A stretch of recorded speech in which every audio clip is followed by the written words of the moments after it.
हाँ जी, जी, अस्सलाम वालेकुम। कैसे हैं आप सब? आई होप आप सब ठीक होंगे। मैं भी बिल्कुल ठीक-ठाक हूँ। थोड़ी आवाज़ में एनर्जी कम क्यों लग रही है? इसलिए कम लग रही है क्योंकि जितनी एक्साइटमेंट थी ना मुझे पाकिस्तान जाने की, उसी हिसाब से मेरे अपने ही मामू की जो बेटी है ना, उसकी शादी जो है ना, वो एक तो मिस हो गई है ना बीच में। अभी हुई नहीं है शादी, अभी तकरीबन इसी शादी में अभी 10-12 दिन हैं, लेकिन मुझे नहीं लगता कि मैं वहाँ पे पहुँच पाऊँगी। बहरहाल किसी ने मुझसे पूछा था कि सैंडविच वगैरह आप कैसे बनाती हैं? मैं पहले भी बता चुकी हूँ, फिर बता देती हूँ। ऐसे ही मैं सैंडविच बनाती हूँ, ब्रेड लेके इसके ऊपर एक साइड पे मायोनीज़, एक साइड पे केचप लगा लेती हूँ। फिर चिकन मैंने नमक, मिर्च और हल्दी डाल के ना, चिकन के जो मतलब पार्ट होते हैं, जो लेग्स होती हैं, उनको मैं पानी में डाल के तो मैं अच्छे तरीके से गला लेती हूँ। बाद में उनको तोड़-फोड़ लेती हूँ, चूर-पूर कर लेती हूँ। जब वो ना ठंडे हो जाते हैं तो फिर उसको एक बॉक्स में, कंटेनर में डाल के रख लेती हूँ। जब भी सैंडविच बनाना होता है तो फिर इस तरह ऊपर ब्रेड के ऊपर मायोनीज़ लगा के, केचप लगा के तो फैला देती हूँ। साथ ही मैं इसके ऊपर जी लगा देती हूँ जी खेज़े, जिसे कहते हैं जी पाकिस्तान में चीज़। तो वो क्रश हुई इधर मिलती है, और हम लोग बगैर क्रश के भी ले सकते हैं। फिर मैं पिज़्ज़ा चीज़ लेके उसको उसके ऊपर फैला देती हूँ। अपनी मर्ज़ी से इसको फैलाएँ या ना फैलाएँ, दोनों ही हिसाब से सैंडविच बहुत अच्छा बनेगा। चिली फ्लेक्स लगानी है आपने लगा लें, आपकी मर्ज़ी है। मैं बच्चों के हिसाब से मिर्चें रखती हूँ और ये बहुत ज़्यादा टेस्टी बन जाता है सैंडविच, ठीक है। पाकिस्तान जाने के लिए जो चीज़ें मैंने ख़रीदी हैं गिफ्ट के तौर पे, तो वहाँ पे तो पड़ रहा है, मैंने सुन लिया है 4-5 लोगों से कि आपको कॉस्टम पड़ेगा, कॉस्टम पड़ेगा। तो मैं फिर अगर कॉस्टम ही देना है तो फिर मैं चीज़ें इधर ही रहने देती हूँ। फिर मैं कहती हूँ मैंने इतनी चीज़ें ली हैं, लेकिन वो कहते हैं कि जो बिजली की चीज़ें हैं ना उसके ऊपर कॉस्टम पड़ेगा, बाकी जो चीज़ें हैं ना उसके ऊपर नहीं पड़ेगा। तो बाकी चीज़ें भी इतनी ख़ास नहीं हैं। फिर मुझे समझ नहीं आ रही कि इतने पैसे खर्च के यहाँ पे रख के जाऊँ, क्या करूँ? तो अभी इसके बारे में सोचना पड़ेगा। कस्टम देने के लिए अगर हमारा माइंड तैयार है तो अपने आप को तैयार रखना पड़ेगा। क्या कस्टम पता वो हमसे कस्टम ले ही लें, क्योंकि सुना है कि मोबाइल भी जा रहे हैं तो पाकिस्तान जाके ओपन नहीं होते, और उसके बाद फिर उस वहाँ पे जाके भी आपको खुलवाने के लिए पैसे खर्च करने पड़ते हैं। घड़ियाँ भी जा रही हैं, तो सऊदीया से पैगाम आया जी, घड़ियाँ जब सऊदीया से पाकिस्तान जाती हैं टच घड़ियाँ, तो उनके बिना मतलब उसको भी खिलाने के लिए, तो लॉक खुलवाने के लिए, कुछ करने के लिए, यूज़ करने के लिए 2-2 हज़ार रुपया देना पड़ता है। किस चीज़ के लिए?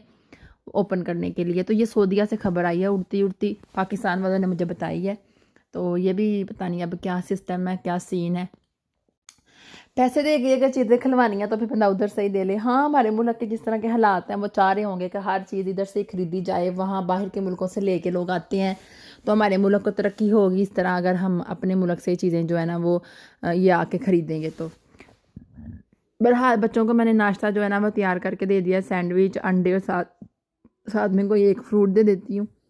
सैंडविच का तरीका आपको पता चल गया होएगा। मैं सोच रही थी कि मैं आज केक बनाती हूँ, क्योंकि 2 दिन हो गए हैं मेरे घर में ना बिस्किट है, ना गल, ना बात। ममदरी को स्कूल से आया और कहता है मम्मा उन्हें मीठा बड़ा पसंद है ना। दराज फोल-फोल के थक गया तो कहता है मम्मा आजकल हमारे घर में कोई चीज़ नज़र नहीं आ रही, कोई बिस्किट वगैरह नज़र नहीं आ रहे, मीठे-मीठे। मैंने कहा वो तो गल के ख़त्म हो गए हुए हैं, और हम लोग कोफलैंड में जाएँगे तो लेके आएँगे ना। क्योंकि इनके बाबा जब बैठते हैं ना बिस्किट खाने के लिए तो एक डिब्बा एक चाय के कप के साथ ख़त्म करते हैं, और रोटी खाने में थोड़ी सी कसर रखते हैं। कहते ने मैनू ना मतलब मेरा स्वाद पूरा नहीं हुंदा चाय दे नाल बिस्किट ना खावां, ते अब मुझे भी आदत पड़ गई है। घटा अपना वेट लॉस करना, इधरों चाह विच चीनी नहीं पाईदी, उधरों बिस्किट दा ढेर खा लईदा वे, इंज वज़न घट हुंदे ने। चीज़ की कसर तो केक जो है ना बहुत अच्छे खासे तरीके से पूरी कर देगा, क्योंकि इसके अंदर हर चीज़ ज़्यादा क्वांटिटी में होनी है, ठीक है। बहरहाल अब मैंने केक जो है ना यहाँ पे बनाना शुरू कर दिया था। मैंने जो भी डाला आपके सामने, सबको पता ही होता है केक कैसे बनता है। पहले मैंने 3 अंडे डाले थे, उसको अच्छे तरीके से फेंटा था। उसके बाद मैंने इसके अंदर डाली चीनी, चीनी के बाद फिर मिक्स किया, उसके अंदर बाद इसके अंदर डाले जी ऑयल डाला, फिर मैंने बेकिंग पाउडर डाला, फिर मैंने वनीला एसेंस डाला, उसके बाद फिर इसके अंदर मैं डालूँगी मैदा, और मैदा डालने के बाद इसको फिर मशीन से नहीं बीट करना, इसको सिर्फ हाथों की मदद से ही थोड़ी देर तकरीबन 1 मिनट के लिए भी ऐसे हिलाना है, ताकि ना सारी चीज़ें जो होती हैं ना वनीला एसेंस, बेकिंग पाउडर, मैदा, सारा कुछ यकजान हो जाए। और साथ ही आपने अपना जो ओवन है वो प्री हीटिंग पे लगा देना है 180 सेंटीग्रेड पे, और उसके बाद साथ ही आपने ये वाला केक का मटेरियल बनाना शुरू कर देना है। जो ही ये बने फ़ौरन से आपने अंदर रख देना है इसको। आज मैंने केक को पैनकेक में नहीं बनाना, मैंने सोचा इसको एक ट्रे में बनाते हैं जिसके अंदर हम लोग मतलब वो भी बेकिंग के लिए ही होता है, उसके अंदर मैं अपने लिए बनाती हूँ हमेशा से वो स्पैगेटी वगैरह, जिसके ऊपर मैंने फिर खेज़े भी मतलब डालनी होती है, चिकन वगैरह भी डालना होता है, तो वो मैंने कितनी दफ़ा बना चुकी हुई हूँ। आजकल फिर से वही दिल कर रहा है बनाने के लिए, तो बस ना मैं कहती हूँ कि टाइम थोड़ा ज़्यादा मिले, हस्बैंड को भी छुट्टी हो और वो उनसे पूछ के, क्योंकि उनको ना ऐसी चीज़ें पसंद नहीं आती, वो पसंद करती हैं ऐसे देसी चीज़ें, कुक्कड़ हो गया, खरगोश हो गया। हाँ, खरगोश का गोश्त जो है ना, वो हस्बैंड ने पता किया है फ्रेश खरगोश का गोश्त, मीन्स के खरगोश को आपको ज़िबा करके ना उसी वक्त देंगे। अब किसी बंदे से ये बात पता चली है, अब उसी बंदे से कहेंगे कि हमें मंगवा के दो या फिर हमें एड्रेस बताओ, वो हमें बताएगा। तो और हस्बैंड का दिल कर रहा है जी खरगोश का गोश्त खाने का। 20 यूरो का किलो होता है मेरे ख्याल से नॉर्मल मार्केट में। अभी उसी आदमी ने इस बारे में बताया है, हम लोगों ने कभी वहाँ पे जाके चेक नहीं किया क्योंकि हम लोगों का इंटरेस्ट ही नहीं था इस तरफ, लेकिन हस्बैंड कह रहे थे कि मैंने वो खाना है। और हिरन का गोश्त तो हस्बैंड पाकिस्तान से आने के बाद इटली में जब रहे थे तो वो खाते रहे थे, और मोहम्मद अली अक्सर कहता है मामा मैंने ना हिरन का गोश्त खाना है। ये देखिए फजर ईसा को इतनी भूख लगी हुई थी ना, कह रहे थे मामा हम लोगों ने ना केक खाना है, केक मेरे इर्द गिर्द घूम रहे थे जब तक केक नहीं ना बना इनके, मैंने प्लेट में डाल के नहीं दिया। इन लोगों को ना चैन नहीं मिला, केक केक करके मेरे कान खादे सन। अंडा मैंने इनको खिलाए थे, किसी ने जर्दी खाई, किसी ने सफ़ेदी खाई, बाकी विचकारला मतलब बच्चिया बुच्चिया मैं खा लिया। तो फिर मेरा भी ऐसा हिसाब होता है, सुबह सुबह नाश्ता अगर बच्चों का छोड़ा हुआ मैं खाऊँ ना तो मुझे समझ नहीं आती मैंने अपने साथ किया क्या है। तसल्ली से फिर अपने लिए मैं नाश्ता नहीं बनाती है।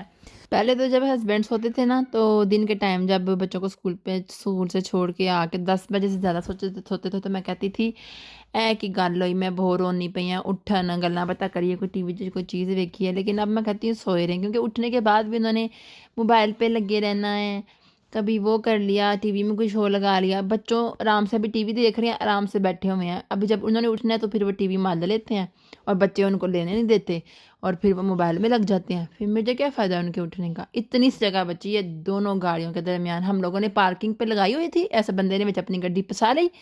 हुण सानू पई है मुश्किल, असीं हुण इधरों दरवाज़ा नहीं खोल सकते। लीडर से कोई बिस्किट या किसी किस्म के भी हमें पसंद ही नहीं आते। फिर हम लोगों को कोफलैंड में आना पड़ा, कोफलैंड से बिस्किट लिए, सिर्फ बिस्किट लेने के लिए आए थे। ब्रोड भी उठा ली, न्यूट्रेला भी उठा ली, कितनी चीज़ें उठा ली हमने, क्योंकि वो भी नेड़े लगने वाली थी। फिर मार्केट में आ जाना था मुँह उठा के, और ऊपर से चल रहा है महीने का लास्ट, हाथ वैसे ही तंग होता है। महीने के एंड पे फिर मुँह उठा के देखते रहो कब तनख्वाह आएगी, कब आएगी तनख्वाह।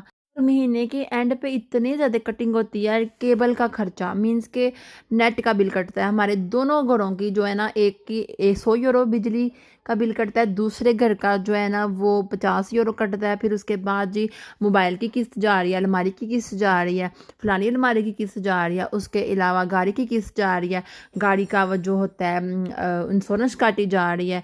और आजकल तो पता नहीं मेरे कौन से पैसे वो काट रहे हैं, फ्राओ किरण इरफान आपको ये 34 यूरो पे करने हैं, पता नहीं सानू पता ही कोनी असीं किते गए हैं कि नहीं गए, सानू याद ही कोनी है कि सानू कादे पैसे उन्होंने पा दिते हैं। हुण अब वो पता करवाने के लिए हस्बैंड ने लेटर जो है वो दिया किसी को, देखें चेक करें ये किस चीज़ के पैसे हमसे मांग रहे हैं। अभी तक वो क्लियर नहीं हुआ, अभी तक उस बंदी ने मैसेज ही नहीं पढ़ा है, वो जो कारीतास वाली होती है। जी चैनल को सब्सक्राइब कर दीजिएगा। और एक और बात, साढ़ा तो भुलेखा भी बड़ा होंदा है बई असीं जर्मन वाले ते असीं ते दरख्तां तो पैसे लाने हैं, तो साढ़े ते कोई ज़रूरत ही कोई नहीं, असीं तो सिर्फ और सिर्फ उत्थे पैसे वाली मशीनां बने हुए हैं। ये चीज़ सब सिर्फ और सिर्फ साथ रहे ना कोई हमारे, तो फिर ही पता चलता है कि कैसे बीतती है, कैसे गुजारे होते हैं और कैसा इंसान कमाता है। मेरे हस्बैंड बिजनेसमैन नहीं है, एक मजदूर ही है ना, लेकिन ये चीज़ें कभी परदेसियों के बारे में कभी घर वाले खुद समझना शुरू कर दें ना, तो यकीनन कोई परदेसी इस तरह उदास ना रहे। और मेरे हस्बैंड की एक और भी आदत है, ना नहीं करते चुप कर जाते हैं, मतलब वेट करते रहते हैं कि चलो कर लेते हैं, इस तरह करते हैं। मुझे इनकी आदत पसंद नहीं है। अब होते हैं पास तब दे जाते हैं, और जब नहीं होते तो जब चुप कर जाते हैं, अपनी तंगी, अपनी तकलीफ, अपनी मजबूरी कोई चीज़ भी किसी के साथ शेयर नहीं करते, ना ही बताते हैं कि मैं क्यों नहीं